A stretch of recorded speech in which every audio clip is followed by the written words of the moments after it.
Mr. President, I am looking forward to joining in on this discussion that's taking place right now and what's happened with people and Oklahoma's role in this. Jim Bridenstine is a fairly recent director of NASA, and he is committed to reestablishing our position of leadership. That we haven't really lost it, but it hasn't been as prominent as it has been in the past. We have people like Tom Stafford. Tom Stafford right now is one I talk to almost on a daily basis. He's still around, he's still active, and he's still rejoicing in the fact that we are reestablishing our position, and I'm very excited about that. I wasn't going to talk about that today. That's going to be, I think, tomorrow. But there's another area that President Trump and the Republican Senate have had great success, and that is in remaking the judiciary, remaking the federal judiciary. As of this week, we've confirmed 43 appellate judges. Now, that's more than any other president at this 2.5-year point in any other president's term in the history of this country. So that's what's going on, and it just kind of goes unnoticed. These judicial confirmations have a real impact. Here's a great example. This week, the Ninth Circuit. Now, the Ninth Circuit, that's the notoriously liberal appellate court out in California. They ruled that portions of President Trump's Project Life rule can, not can't, can go into effect. Now, this is a common sense rule. All it says is that states that receive Title X funding cannot be used by clinics that provide abortions. And this would have the result, we calculate, of defunding Planned Parenthood by an initial about $60 million annually. And it's a great start to defunding the abortion-on-demand culture, and it is possible only because President Trump and Leader McConnell have rightly made remaking the federal judiciary a top priority. But what I want to talk about, and something that we need to talk about now because it has not been called to the attention of the American people, and that about the great work that's being done in this administration to better our environment. Now, when you say that perhaps it could be argued that the Trump administration may go down as one of the truly great environmental administrations, nobody will believe that. You know, I've never seen a president in my lifetime, in my history, that is so detested by members of the media. So people consequently don't know, with the exception of a few of the tweets. Now, I admit that I cringe a little bit when I hear a new tweet coming out, but look, if that's the only way you can get the truth out, it's something that has worked and it's been very effective. Now, we have a White House dedicated to clean air, land, and water by cutting excessive duplicative regulations. Based on what you see in the media, you'd think the president turned his back on the environment, but it's been just the opposite. We're seeing significant progress in environmental protection that we have not seen in any other administration.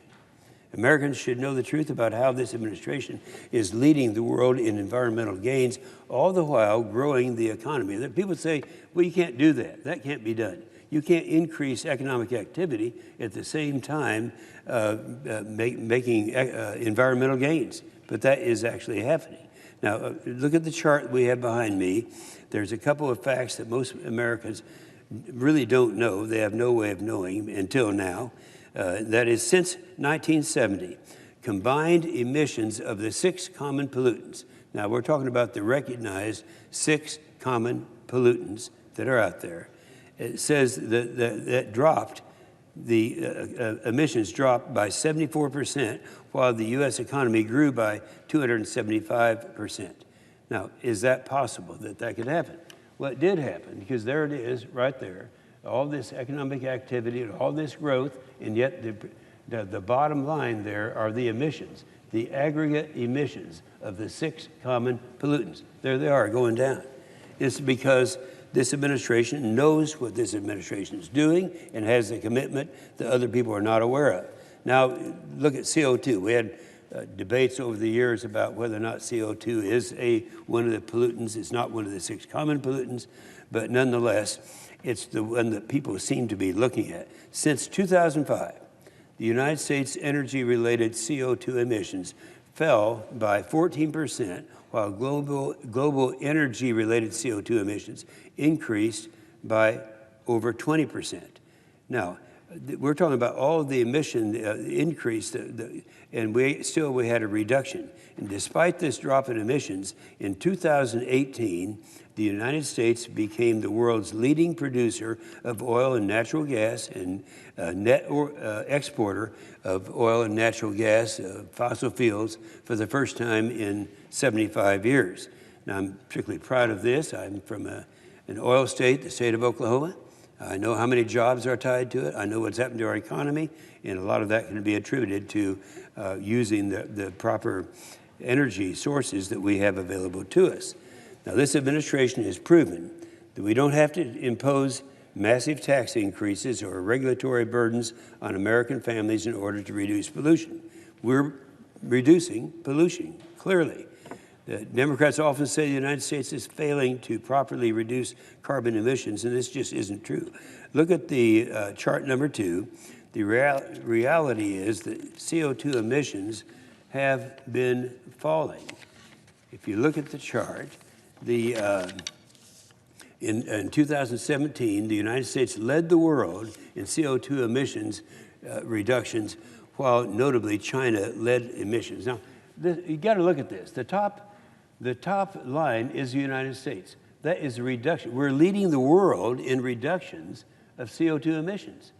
The very bottom, in the bottom one, China is all the way across the bottom of the page. That's the largest of the increases in emissions of CO2. Now, what a contrast that is. That defies everything else that you read about, and yet there it is. That's the truth. I always think about this. A lot of people are not aware that there is a big party that takes place every December. It's happening now. It's happened now for, what, 21, maybe 22 years? Is that right? And that's where you get 180 countries together, and they all talk about what they're going to do to reduce CO2 emissions. And so we see who is and who is not reducing CO2 emissions with this chart. Well, they talked about this great Paris Accord that this president wisely took us out of, and what that did was it had these countries line up, and they had India and China, who between the two of them are responsible for 1/4 of all the emissions of CO2. And at that time, their obligation was to continue doing what they're doing with coal-fired plants until 2025. Then they will consider reducing their emissions. Well, what kind of a commitment is that? Meanwhile, our president at that time was President Obama, and President Obama made commitments that could not be kept by our country. And yet, stop and think, we don't need to do it. Look, we're already doing it. Just look what we're doing right now in our emissions. And people don't know that. Well, anyway, China and India represent almost half of all the global carbon emissions. We just don't hear this in the news. And that's why we need to be talking about it. Another thing I bet most people don't know is that in the early 1970s, more than 40% of America's drinking water systems failed basic health standards. But today, 93% of the systems meet all health standards all the time. In fact, the United States is ranked #1 in the world for clean drinking water. And clearly, this president's environmental policies are working. You would think environmentalists and Democrats would be praising our president given these undeniable successes. But instead, they're pushing for the Green New Deal. We've all heard about the Green New Deal, what it's going to be doing. It's a little $93 trillion program that's being promoted by a lot of the liberals around this environment here in Washington. The authors of this Green New Deal spend 4 pages painting the scary and inaccurate picture of our environment. Then they spend the next 9 pages outlining their socialist agenda aimed at ensuring the government dictates life in America from the car you drive to the energy that you consume. They talk about, in the Green New Deal, eliminating air traffic. Well, that's That's very nice. I don't know how people get around, but they want to also eliminate beef. I happen to be from a beef state, and we like beef. But apparently these people think that things that cows do that make noise don't smell good. And so they want to eliminate beef. They eliminate oil and gas altogether. You can't eliminate oil and gas. Right now, we're dependent upon 80% of our energy that we use to enjoy life in America comes from oil and gas. And it's going to continue. We're not going to see it changing in the near future. So scientists like MIT's Richard Lindzen have been calling out climate alarmists for years on this conspiracy to control our lives. This flawed plan doesn't take into account that over 80% of the United States' energy comes from fossil fuels. 80%. Now, you eliminate fossil fuels, how do you run this machine called America? The answer is you can't. Our nation runs on American coal, oil, and gas, and that isn't going to change anytime soon. We had a vote in the Senate on this radical Green New Deal plan, but not a single Democrat was willing to vote for it. A lot of them voted present. They didn't want to get on record voting for it, and yet that's what they're promoting over in the House. They know that their plan won't work and is extremely unpopular, so they weren't going to join it. So, anytime you don't want to vote for something or vote against something, what do? You vote present.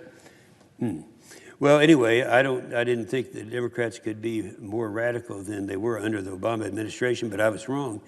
I at least give the Obama administration credit for being honest about its radical war on fossil fuels. For 8 years, President Obama targeted oil and gas producers in states like my state of Oklahoma, but President Obama lost that fight, and Oklahoma energy producers continued to create thousands of jobs to fuel this machine called America. I think back to 1990, because I was here in 1990, and that's when we passed a landmark piece of legislation called the Clean Air Act. I co-sponsored that act, and that succeeded in reducing acid rain, air pollution, and harm to our ozone layer. It's gone down in history as one of the true great successes that has happened in this country in terms of the environment. And we're all a part of this, and we've been successful. Now, many of today's Democrats are virtually unrecognizable compared to those back in 1990. I urge my Democratic colleagues to reject radical socialist environmental policies, come back to reality, and support our president's very effective approach. I'm proud of President Trump and his administration's record on improving our nation's environment while streamlining government overreach. It is possible to have a thriving economy while safeguarding our air and water. And I would, again, ask you to go back and look at this. Look at the chart, the other one, the blue one. No, the other one. And just look and see what we have done and where we are. In spite of what you hear, we are the ones, we are the country under this administration that is going to go down and be recognized as one of the truly great environmental administrations. And I'm very proud of that, and I think it's time that people know it. With that, I yield the floor and suggest the absence of a quorum.